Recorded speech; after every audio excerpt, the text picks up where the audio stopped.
अक्सर फिल्मों में देखा गया है कि बचपन में परिवार और भाई बिछड़ते हैं तो जवानी में मिलते हैं। इस पर तमाम फिल्में भी बनी है, लेकिन यह कहानी फिल्मी नहीं बल्कि एक सच्ची घटना है। 10 साल पहले बिछड़े बेटे को जब अपने माँ बाप जवानी में मिले तो बेटे के साथ साथ माँ और बाप की भी आंखें भर आई।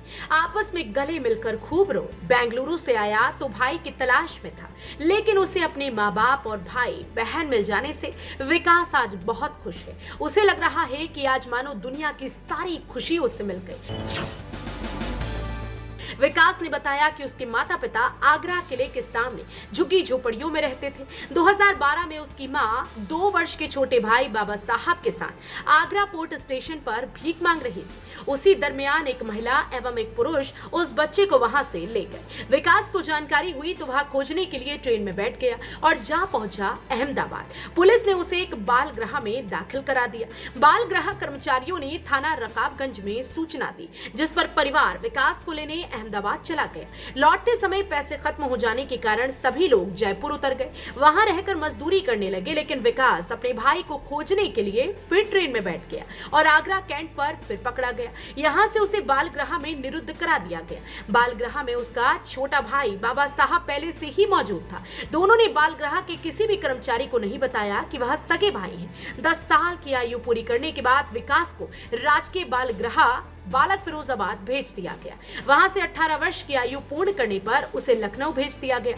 लखनऊ से एक बेंगलुरु की संस्था उसे बेंगलुरु ले गई, जहां एक प्राइवेट कंपनी में नौकरी दिला दी। उधर छोटा भाई भी बड़ा होने लगा और 10 साल की उम्र पूरी करने के बाद उसे बालगृह बालक फिरोजाबाद में स्थानांतरित कर दिया गया।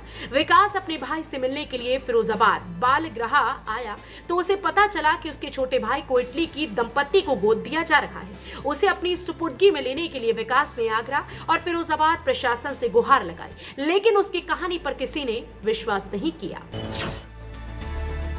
आगरा आने पर विकास की मुलाकात बच्चों के अधिकार की लड़ाई लड़ने वाले चाइल्ड राइट्स एक्टिविस्ट नरेश पारस से हुई। विकास ने उनसे लिखित मदद मांगी। नरेश पारस ने इस संबंध में फिरोजाबाद के डीएम तथा बाल कल्याण समिति को पत्र लिखे, आगरा डीएम के सामने समक्ष प्रस्तुत कराया, क्योंकि कोर्ट ने अक्टूबर 2021 में विकास के छोटे भाई को गोद देने के आदेश जारी कर दिए थे। इसलिए आपत्ति कोर्ट में ही दर्ज करानी थी, लेकिन कोर्ट बंद होने के कारण आपत्ति दर्ज नहीं हो पाई और कोर्ट खुलने पर जुलाई के प्रथम माह में उसकी आपत्ति दर्ज कराई। कोर्ट ने 23 जुलाई को कोर्ट के समक्ष बच्चे को प्रस्तुत करने के आदेश बाल गृह अधीक्षक को जारी किए। महीना पहले ये विकास नाम का लड़का मेरे पास में मिला था और मुझे इसने बताया था कि मेरा भाई जो कि बाल गृह में है फिरोजाबाद के में, और मैं भी यहाँ आगरा के में रहा था, हम दोनों सगे भाई हैं। अब मेरे भाई को इटली गोद दिया जा रहा है। तो पहले तो मुझे बड़ा अटपटा सा लगा, कैसे भाई है ये, फिर लेकिन इसने बताया कि आगरा फोर्ट के सामने जो झुग्गी झोंपड़ियाँ उसमें हम रहते थे, 10 साल पहले वहाँ से गायब हुआ था मेरा भाई। उसे ढूंढने के लिए मैं चला गया था, तो फिर मुझे भी यहाँ बालगृह में दाखिल करा दिया। तो इस पूरी मामले को लेकर जब उसमें पड़ताल की तो फिरोजाबाद के डीएम को, बाल कल्याण समिति को मैंने चिट्ठी लिखी थी। यहाँ आगरा डीएम के सामने भी उसे पेश कराया, क्योंकि कोर्ट ने एडॉप्शन का आदेश दे दिया था और चूँकि कोर्ट उस समय जून का महीना था, कोर्ट बंद था, इसलिए कोर्ट में आपत्ति दर्ज नहीं कराई जा सकती थी। ऐसे में इसको आगरा जिलाधिकारी के सामने पेश कराया, तो तब एडॉप्शन उसमें रुक गया। लेकिन अब जैसे ही कोर्ट खुले तो उसमें आपत्ति दर्ज कराई है। कोर्ट ने 23 जुलाई को आदेश दिए हैं कि 23 जुलाई को अब बाल गृह का अधीक्षक इन बच्चों को लेकर हाजिर हों। तो ये सारी प्रक्रिया है। चूँकि बेंगलोर से आया था ये बच्चा, रोज़ रोज़ बेंगलोर जा भी नहीं सकता था, पैसे भी नहीं थे इसके पास, तो उसको यहीं आगरा में रोका गया। फिर आगरा में जब ये रुका तो फिर जैसे कहानी बताता था अपनी कि आगरा किले के सामने मैं रहता था झुग्गी झोंपड़ियों में, फिर इसके साथ में यहाँ खोजबीन की गई, सर्च ऑपरेशन चलाया गया, ढूंढा, तो आखिर में इनके परिवार से भेंट हो गई। इसके पिता भी मिल गए, माँ भी मिल गई। विकास को कोर्ट की पैरवी आगरा में करनी थी, इसलिए नरेश पारस ने विकास को आगरा में ही ठहरा दिया। विकास लगातार बता रहा था कि वह आगरा किले के सामने झुग्गी झोपड़ियों में रहता था, लेकिन उसे पता नहीं मालूम था, क्योंकि 10 साल बीत चुके हैं। ऐसे में नरेश पारस विकास को साथ लेकर आगरा किले के सामने की झुग्गी झोपड़ियों में तलाश में जुट गए। काफी पूछताछ करने के बाद आखिरकार विकास का परिवार मिल ही गया। जब विकास के पिता राजकुमार से विकास ने पूछा तो उनको विश्वास नहीं हुआ। उन्होंने कहा कि मेरे बेटे बेटे के माथे पर चोट का निशान था। जब वह चोट का निशान देखा तो समझ में आ गया कि यह उनका बेटा है।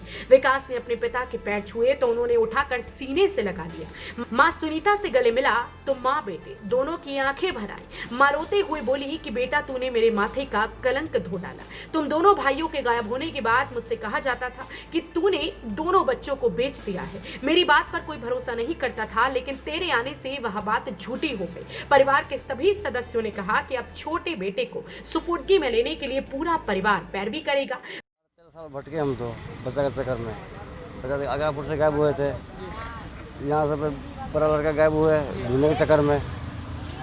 फिर वहाँ से हम अहमदाबाद गए, अहमदाबाद से फ़ोन किया उनके लड़का ने चौकी पे। वहाँ पे पुलिस आए मेरे पास, फिर वो एड्रेस लिख दिया, किराया भरा नहीं थे मेरे पे, काफ़ी दे दी हमको किताब। यहाँ से अहमदाबाद गए हम सब दोनों, वहाँ 9 मंजिल के बिल्डिंग पे लिफ्ट पे बिठा के ऊपर ले गए हम सबको ऑफिस में।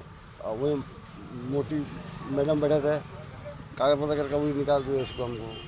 इसको लेके आए जयपुर, वहाँ मेरा पैसा ख़त्म हो गए।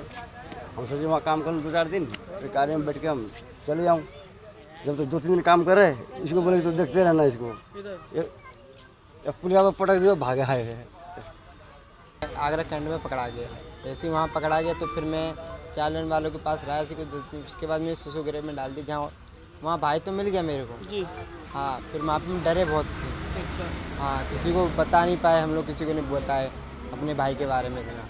तो उसके बाद क्या, मेरी जब 10 साल उम्र हो गई तो मेरे को भेज दिया वहाँ पर फिरोजाबाद। वहाँ 8 साल रहा तो वहाँ पे सौम आ गया था। जब मैं 1 महीना रहा उसके साथ में, तो उसके बाद मुझे नखलो भेज दिया। नखलो इतना मुझे मालूम था हाँ मेरा भाई है। तो उसके बाद जब मैं नखलो पहुंचा तो मेरे को वहाँ कोई एक लड़का बोला मेरे को, तेरे भाई को कोई इटली ले जा रहा है। तो उसी के बाद मुझे पता चल गया इटली मुझे नहीं मालूम था पहले, जब तक मैं था जब तक मुझे नहीं पता था वो इटली जा रहा है। हम लोग जा रहे थे तो हमें ये सर मिले थे मीडिया वाले। तो हाँ, तो उनने नरेश पारस सर का मुझे नंबर दिया था। जब उनका नंबर दिया मुझे तो फिर हमने सर से सुबह 6 बजे हमने शाम को मुलाकात की। तो इनको मैंने पूरी स्टोरी बताई, ऐसा ऐसा सर मेरी बात है। तो उसके बाद फिर हम लोग चले गए थे बेंगलोर। तो उसके बाद क्या हुआ, फिर मेरे को वो इटली वाले फिर आ गए वापस। आगरा वाले लोग कॉल वॉल कर दिया को कोई, फिर वो लोग इटली वाले आ गए। उससे पहले नहीं आए थे जब तक हम, जब कोई ऐसे कार्रवाई नहीं हो रही थी। जब वो आए तो उसके बाद फिर मैं भागे चला गया वहाँ से बेंगलोर से। फिर 1 महीने से मैं यहाँ पे हूँ। मुझे नहीं अच्छा लग रहा जब से घर वाले मिले। कल क्यों मैं झुग्गी में रह रहा था ना उससे पहले यहाँ पे तहसील की तरफ, तो उन लोगों ने मेरे को रखा था 1 महीने तक। वही लोग खाना पीना सब वही खिला रहे थे मेरे को। विकास का छोटा भाई कनुआ और बहन लक्ष्मी भी बहुत खुश थी। झुग्गी झोपड़ियों में रहने वाले लोग भी बहुत खुश थे। SPN इंडिया के लिए आगरा से RK तिवारी की रिपोर्ट।